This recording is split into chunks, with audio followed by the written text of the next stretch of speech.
شروع اللہ کا نام لے کر جو بڑا مہربان نہایت رحم والا ہے۔ اے چادر میں لپٹنے والے، اٹھو، اب خبردار کرنے لگو اور اپنے پروردگار کی بڑائی بیان کرو، اور اپنے کپڑے پاک رکھو اور شرک کی گندگی سے تو الگ ہی رہو، اور اس نیت سے احسان نہ کرو کہ اس سے زیادہ کے خواہاں ہو، اور اپنے پروردگار کی خاطر صبر کرتے رہو۔ پھر جب سور پھونکا جائے گا تو وہ دن مشکل کا دن ہوگا، یعنی کافروں پر آسان نہ ہوگا۔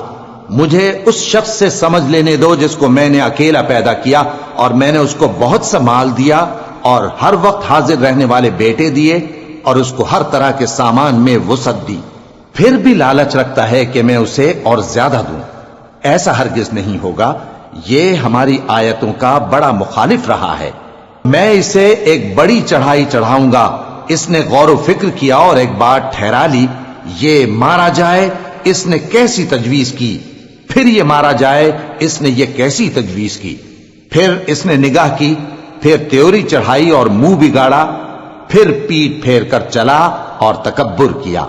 پھر کہنے لگا یہ تو جادو ہے جو پہلے لوگوں سے برابر ہوتا آیا ہے۔ پھر بولا یہ اللہ کا کلام نہیں بلکہ بشر کا کلام ہے، میں ان قریب اس کو سقر میں داخل کروں گا، اور تم کیا سمجھے کہ سقر کیا ہے؟ وہ ایسی آگ ہے کہ نہ باقی رکھے گی اور نہ چھوڑے گی، اور بدن کو جھلس کر سیاہ کر دے گی۔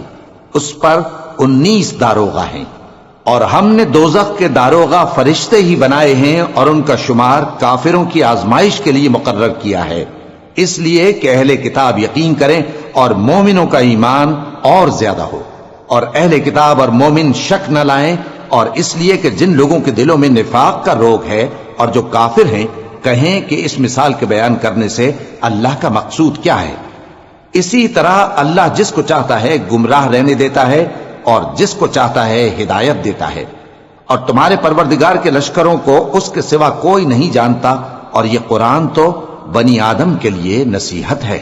ہاں ہاں، قسم ہے چاند کی اور رات کی جب رخصت ہونے لگے، اور صبح کی جب روشن ہو جائے، کہ وہ آگ ایک بہت بڑی آفت ہے، انسان کے لیے ڈر کی چیز، یعنی اس شخص کے لیے جو تم میں سے آگے بڑھنا چاہے یا پیچھے رہنا چاہے۔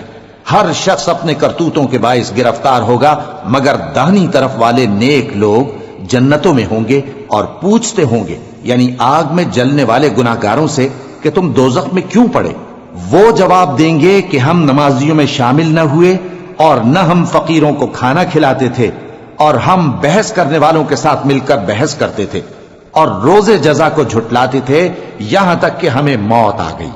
تو سفارش کرنے والوں کی سفارش ان کے حق میں کچھ فائدہ نہ دے گی۔